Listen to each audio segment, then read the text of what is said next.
Cerita akan diawali oleh kata-kata tak kenal maka tak sayang, dan pemeran dalam film ini adalah Tisa Biani sebagai Nur, Agni Hagiu sebagai Ayu, Adinda Thomas sebagai Widya, Ahmad Megantara sebagai Bima, Calvin sebagai Anton, serta Pajar Nugraha sebagai Wahyu, dan Aulia Sarah sebagai Badarawuhi. Sedikit informasi ya bagi adik-adik yang belum tahu arti dari sebuah KKN. KKN adalah kuliah kerja nyata, bukannya korupsi, kolusi, dan nepotisme.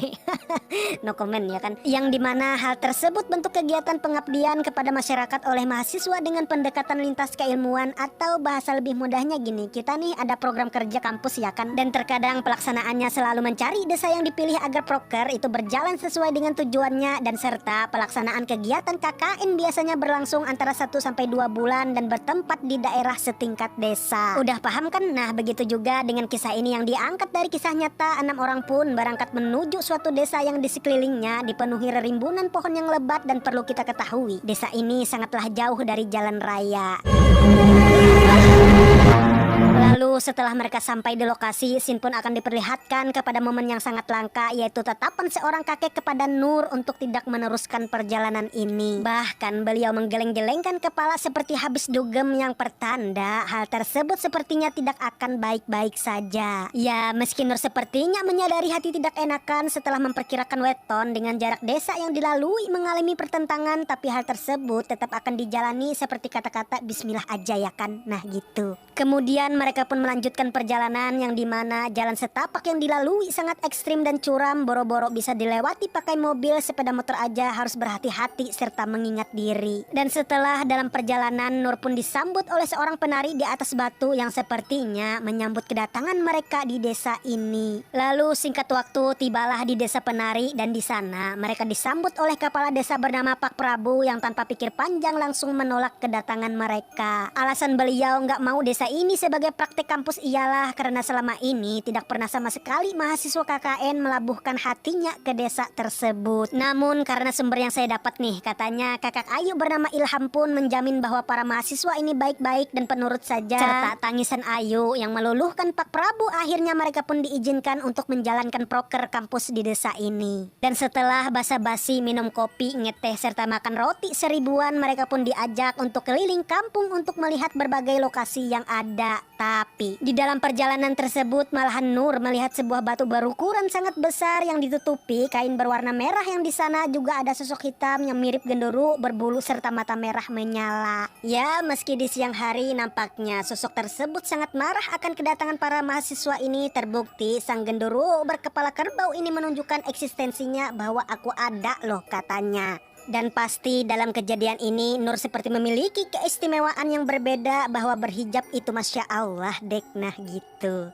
Lalu karena Pak Prabu seperti melihat keistimewaan indera ke-10 yang ada di dalam diri Nur, beliau pun langsung memperingatkan, hai adik-adik, kalian jaga diri ya baik-baik, jangan melewati batas, terlarang gapura serta tapak tilas yang ada. Ya, konon katanya disinyalir di sana terdapat penghuni sosok penari ular. Dan mendengar larangan tersebut, mereka pun berucap siap Pak, dan kini kelompok tersebut pun akan memulai KKN di desa penari itu. Singkat cerita, langsung ke permasalahan, ternyata KKN ini tidak baik-baik saja. Satu persatu mereka mengalami masalah, seolah-olah para makhluk astral yang ada di desa ini mulai marah atas kelakuan mereka. Dan setelah itu, seperti layaknya wanita manis berhijab memiliki aura positif mengademkan hati para jomblo, Nur pun ternyata memiliki kodam pendamping yang saat itu ia beritahu sesepuh gaibnya bahwa Bima dan Ayu telah melanggar aturan di desa ini. Lalu sedikit penjelasan bahwa Aa Bima ternyata suka sama Widya, dan ia berusaha untuk menggunakan cara kotor agar si Widya jatuh cinta kepadanya. Dan Bima telah melakukan perjanjian kepada Badarawuhi agar si Widya jatuh hati kesemsem terhadap dirinya. Di sini ini juga Badarawuhi memberikan mahkota ular kepada Bima untuk diberikan kepada Widya agar si Widya lope-lope terhadapnya. Tapi malahan si Aa Bima menitipkan mahkota tersebut kepada Ayu, namun si Ayu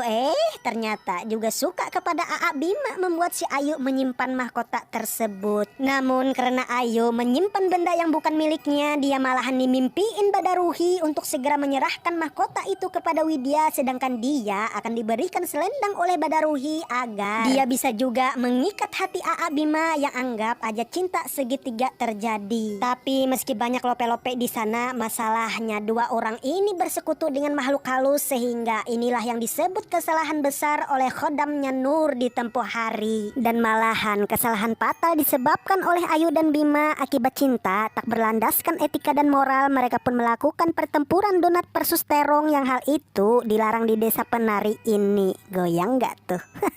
Kemudian singkat waktu setelah mereka bercinta dengan kesalahannya, Bima pun mengalami ajab perjanjian yang dimana ketika Bima memasuki hutan sangat rimbun, Widya pun mencoba mengejarnya dengan tergesa-gesa. Sampai-sampai tangan betis serta kulit tak ia hiraukan mengalami luka-luka dan sialnya ia pun masuk ke dunia lain yang di sana seperti telah memasuki sanggar penari yang dihuni oleh orang banyak serta alat musik gamelan yang mengiringi. Lalu setelah terkesima oleh apa yang dilihatnya, malahan ia mendengar suara desahan cukup kencang dan ketika ia lihat, oh astaga, si Bima malahan sedang bertempur dengan sesosok wanita kurang bedak yang tempat itu dipenuhi ular bersiliweran. Otomatis dia kabur ya kan, tapi malahan pelarian tersebut terhalang oleh banyak orang yang katanya mereka semua ini adalah sosok dedemit yang sedang asik menikmati lantunan dendang suara gamelan. Tidak sampai di situ, ketika hati udah nggak karuan dan pikiran menjadi kacau seperti lagu balonku, Widya pun melihat ke arah Ayu yang sedang menari. Loh Ayu, katanya. Dan setelah Widya mau nyamperin, si Ayu sambil nari pun memperlihatkan gestur muka yang seolah-olah menyuruh dirinya cepat pergi dan meninggalkan tempat ini.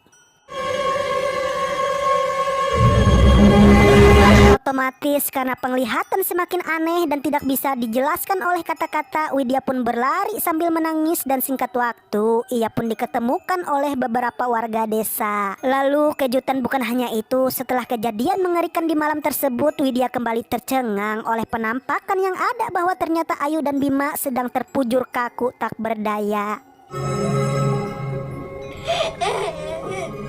Bahkan terlihat dari wajah mereka yang seperti menyesali perbuatan dengan cara melotot yang saat itu juga orang pintar di desa ini mengatakan mereka telah melakukan perbuatan yang sangat fatal. Kalian tahu apa kan? Ya, adu gabrut.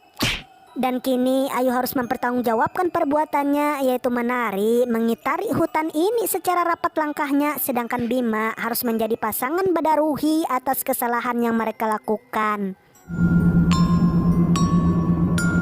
Lalu bagaimana dengan Nur? Nyatanya Nur apik-apik saja karena khodam dirinya cukup kuat. Dia berhasil menghindari niat jahat Badarauhi. Dan bahkan Badarauhi meminta kepada khodamnya Nur agar tidak mencampuri urusan-urusannya. Kemudian di bagian terakhir setelah kejadian KKN tragis ini, mereka pun akhirnya memutuskan untuk tidak melanjutkan KKN tersebut. Ya, di samping keadaan semakin tidak kondusif, Ayu dan Bima pun nampaknya harus segera menerima pertolongan medis, tapi hal tersebut ternyatanya tidak membuahkan hasil yang katanya dua orang ini pun tetap tidak bisa diselamatkan karena disebabkan perjanjian dengan makhluk gaib sangat kuat serta ajab melakukan perbuatan tidak senonoh di tempat yang sangat disakralkan. Dan pasti cerita ini sangat jauh dari kesempurnaan karena scene cerita dan adegan-adegan hanyalah scan yang dicomot-comot dari video teman-teman yang pernah nonton dan saya rangkum secara acak-acakan. Woi, nonton dong bang, jangan ngarang-ngarang. Iya, nanti nonton juga kok. Ya, setidaknya sedikitlah mengobati penasaran dari kalian. Dan jangan lupa ya nonton di bioskop biar kalian tahu endingnya seperti apa. Oke, segitu aja, mohon maaf kalau dalam rangkuman banyak yang keliru karena saya juga belum nonton. Dan pesan penting yang dapat kita ambil pelajaran dari film ini adalah sopan santun merupakan unsur penting dalam kehidupan bersosialisasi sehari-hari. Sebab karena dengan menunjukkan sikap santunlah seorang dapat dihargai dan disenangi dengan keberadaannya sebagai makhluk sosial dimanapun tempat ia berada. Nah, begitupun dalam kehidupan antar sesama manusia, sudah tentu kita memiliki norma-norma atau etika-etika dalam melakukan hubungan dengan orang lain. Dalam hal ini, sopan santun dapat memberikan banyak manfaat atau pengaruh yang baik terhadap diri sendiri maupun orang lain. Intinya sih ya jaga adab lah. Udah itu aja. Kang Irfan pamit, bye-bye. Assalamualaikum warahmatullahi wabarakatuh. Subscribe.